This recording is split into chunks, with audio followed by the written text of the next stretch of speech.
ఏబు గంధము 22వ అధ్యాయము 21వ వచనం. బైబిల్లో ఉన్న వాళ్ళందరూ తీసి చదువుదాం ప్రియులారా. ఆయనతో సావాసం చేసిన వేళ మీకు సమాధానం కలుగును, అలాగనే మీకు మేలు కలుగును. చాలు ప్రియులారా, ఎవరితో సావాసం చేస్తే మనకి సమాధానం కలిగిద్ది, ఎవరితో సావాసం చేస్తే మనకు మేలు కలిగిద్ది అన్నది కొద్ది నిమిషాలుగా కొన్ని వాక్యాలు మనం జ్ఞాపకం చేసుకుందాం ప్రియులారా. నిజంగా ఈరోజు ఎవరితో సావాసం చేస్తున్నాం, ఎటువంటి వారితో సావాసం చేస్తున్నాం, ఎటువంటి వ్యక్తులతో మనం నడుస్తున్నాం, ఎటువంటి ఎత్తులతో వారి మాటలు మనం వింటున్నాం, ఒక్కసారి మనం జ్ఞాపకం చేసుకోవాలి. ఈ లోకంలో రకరకాలాంటి మనుషులు మధ్య నివాసం చేస్తున్న మనము, మనుషుల మధ్య మనం ఉంటున్న మనము ఒక్కసారి మనం జ్ఞాపకం చేసుకోవాలి. ఎవరితో సావాసం చేయాలి, ఎటువంటి వ్యక్తులతో సావాసం చేస్తున్నాం. ఈరోజు మన సావాసము యావేతో ఉండాలి ప్రియులారా. మన సావాసం యెహోవా మెస్సీతో ఉండాలి ప్రియులారా. నిజంగా యావేతో మనం సావాసం చేసే విధంగా ఉన్నావా, మనుషులతో సావాసం చేసే విధంగా ఉన్నావా? ఒక్కసారి మన జీవితంలో మనం జ్ఞాపకం చేసుకోవాలి. యావే పాటలు పాడుతున్న మనము, యావే గంధాన్ని చదువుతున్న మనము, యావే మందిరములో ఉన్న మనము, యావే సమాజ మందిరములో యావేని ఆరాధిస్తున్న మనం ఎవరితో సావాసం చేస్తున్నామో, ఎటువంటి వ్యక్తులతో సావాసం చేస్తున్నామో, ఎటువంటి వ్యక్తులతో సావాసం చేసి మన జీవితాన్ని, మన యొక్క కుటుంబాన్ని, మన పరిస్థితిని దిగజార్చుకుంటున్నాం. ఒక్కసారి మనం జ్ఞాపకం చేసుకోవాలి. ఈరోజు సావాసం చేయాలంటే వారి యొక్క క్యారెక్టర్ ఎలా ఉందో, వారి కుటుంబం ఎలా ఉందో, వారి బిహేవియర్ ఎలా ఉందో, వారి పద్ధతి ఎలా ఉందో, వారి మనసులు ఎలా ఉన్నాయో, వారి ఆలోచనలు ఎలా ఉన్నాయో, వాళ్ళ నడక ఎలా ఉందో అని ఆలోచన చేయాలి. ఎవరితో పడితే వాళ్ళతో సావాసం చేయకూడదు, ఎవరితో పడితే వాళ్ళతో కలిసి మాట్లాడకూడదు, ఎవరితో పడితే వాళ్ళ కాడికి మనం వెళ్ళకూడదు ప్రియులారా. ఆ వ్యక్తి క్యారెక్టర్స్ వంటిది అనేది కూడా మనం జ్ఞాపకం చేసుకోవాలి. ఈరోజు సావాసం వల్ల ఎన్నో జీవితాలు పతనమైపోయినాయి, సావాసం వల్ల ఎన్నో కుటుంబాలు రోడ్ల పాలైపోయినాయి, సావాసం వల్ల ఎంతో మంది దేవుడికి దూరం అయిపోయిన వాళ్ళు ఉన్నారు, సావాసం వల్ల ఆత్మీయ జీవితంని దిగజార్చుకున్న వారు ఉన్నారు, సావాసం వల్ల వారి యొక్క క్యారెక్టర్ని ప్రియులారా దిగజార్చుకున్న వారుగా ఉన్నారు ప్రియులారా. ఈరోజు యావే మాటలు వింటున్నా మనము ఒక్కసారి మన జీవితంలో జ్ఞాపకం చేసుకోండి. మన యొక్క ఆత్మీయ జీవితాన్ని ఒకసారి ఆలోచన చేయండి ప్రియులారా. ఈరోజు మనము ఎవరితో సావాసం చేస్తున్నామో, దేవుడితో సావాసం చేస్తున్నావా, దైవ మందిరంతో సావాసం చేస్తున్నావా, దైవ జనులతో సావాసం చేస్తున్నావా, దైవ వాక్యం ప్రకారంగా మనం జీవిస్తున్నావా? ఒక్కసారి మనం జ్ఞాపకం చేసుకోవాలి. ఏబు గంధములో తెలియపరచబడుతున్న వాక్యం ఏంటంటే, ఏబు గారు అన్నిటికీ సిరి సంపదలు ఉన్నప్పుడు, గొప్పవాడుగా ఉన్నప్పుడు, ఐశ్వర్యమంతుడుగా ఉన్నప్పుడు అనేక మంది ఉన్నారు ప్రియులారా. కానీ ఏబు గారి యొక్క పరిస్థితి తారుమారైనప్పుడు ప్రియులారా, ఈ సావాసం చేసేవాళ్ళు, ఫ్రెండ్స్ కానీ, బంధువులు కానీ, స్నేహితులు కానీ అందరూ దూరం అయిపోయారు ప్రియులారా. అటువంటి సమయంలో ఏబు గారు చెబుతున్న మాట, ఇదిగో నా కాడ డబ్బు ఉన్నప్పుడు అందరూ వచ్చారు, పలుకుబడి ఉన్నప్పుడు అందరూ వచ్చారు, సిరి సంపదలు ఉన్నప్పుడు అందరూ వచ్చారు, నేను మంచి స్థితిలో ఉన్నప్పుడు అందరూ వచ్చారు, కానీ ఇప్పుడు నేను రోడ్డు మీదకి వచ్చినప్పుడు, ఇదిగో నా స్థితి దిగజారిపోయినప్పుడు, నా పరిస్థితులు తారుమారైపోయినప్పుడు, నన్ను ప్రేమించే స్నేహితులు కానీ, నన్ను ప్రేమించే బంధువులు కానీ, నన్ను ప్రేమించే విరుగు పొరుగు వారు కానీ ఒక్కళ్ళు కూడా లేరు. ఆఖరకు చేసుకున్న భార్య కూడా అన్ని సంవత్సరాలు ఏబు గారితో కాపురం చేసి, అన్ని సంవత్సరాలు ఏబు గారి యొక్క అడుగుజాల్లో నడిచిన భార్య కూడా ఒక సమయంలో అంటుంది, ప్రియులారా నువ్వు దేవుణ్ణి దూషించి, యథార్థతను వదిలేసి దేవుణ్ణి దూషించి మరణంగా అంటుంది. ఏబు గారిని ఎవరు అర్థం చేసుకుంటారు, ఏబు గారి యొక్క కష్టాన్ని ఎవరు గ్రహిస్తారు? ఒక్కసారి ఆలోచించండి. అప్పుడు వచ్చింది ఈ మాట తన నోటుకుంటా. ఆ మాట మరొకసారి చదవండి ప్రియులారా.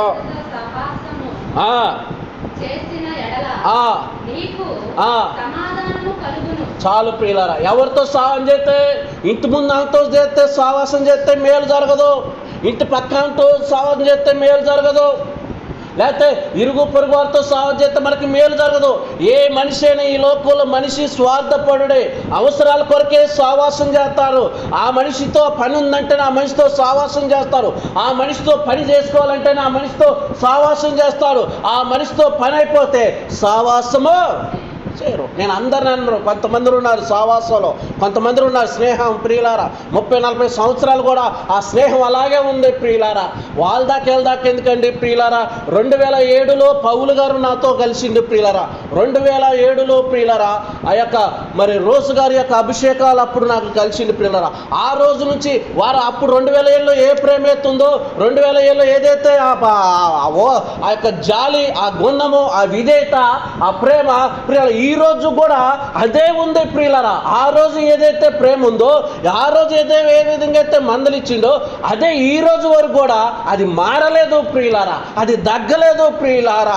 ఎందుకు చెప్తున్నానంటే ప్రియులారా, ఆ రోజు ప్రియులారా చిన్న యొక్క పాకేసుకుని ఈ యొక్క కొండ మీద ప్రియులారా, చిన్న రేకులు వేసుకొని 4 తొంబాలు వేసుకుని ప్రియులారా, వానలు వచ్చినాయి ప్రియులారా, చలికాలం వచ్చింది ప్రియులారా, ఎండాకాలం వచ్చింది.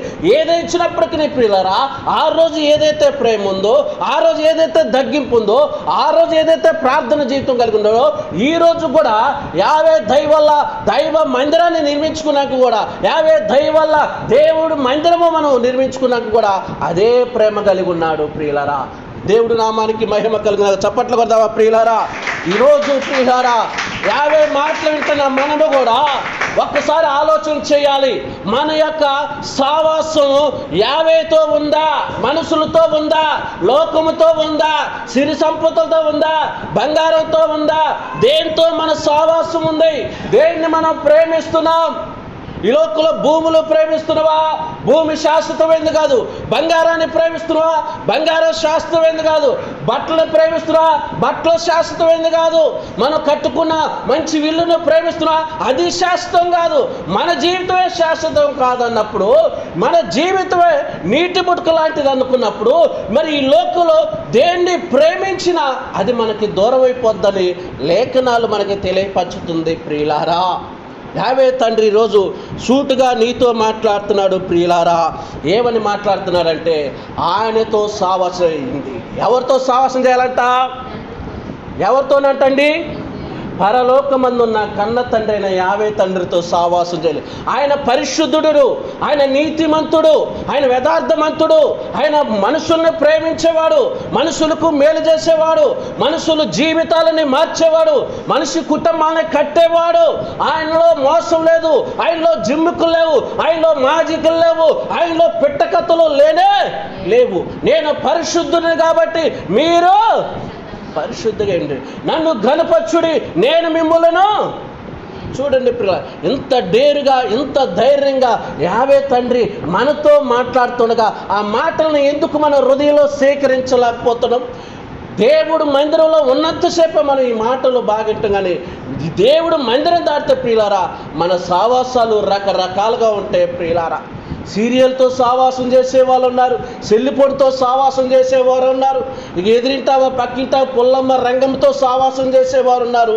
కానీ నీ జీవితాన్ని, నీ కుటుంబాన్ని, నీ పిల్లలని దేవుడి యొక్క మార్గములో నడిపించడానికి యావే యొక్క మాటలతో, యావే యొక్క సన్నిధితో, యావేతో మన సావాసం చేసేవారుగా మనం ఉన్నామా? ఒక్కసారి ఆలోచన చేయండి ప్రియులారా. అందుకనే మొదటి రాజుల గ్రంథం చూడండి ప్రియులారా. మొదటి రాజుల గ్రంథం 11వ అధ్యాయం మొదటి వచనం ప్రియులారా చదువుకుందాం ఒకసారి ప్రియులారా. మొదటి రాజుల గ్రంథం 11వ అధ్యాయం మొదటి వచనం. బైబిల్ ఉన్న వాళ్ళందరూ తీయండి ప్రియులారా, చదువుకుందాం. ఈ లేఖనములో ఎవరి గురించి అంటే సొలొమోను గురించి చెప్తున్నాడు. జ్ఞాని, సిరి సంపదలు ఉన్నవాడు, గొప్పవాడు అయినప్పటికీ యావే తండ్రి సొలొమోనుతో చెప్తున్న మాట ఇది. చదువుదాం. మోయాబీలు, ఏదోమీలు, అమోనీలు, సిదోనీలు, ఫిలిస్తీలు అన్ని జనులు మీ హృదయములను తమ దేవతల తట్టుకు తిప్పుదురు గనక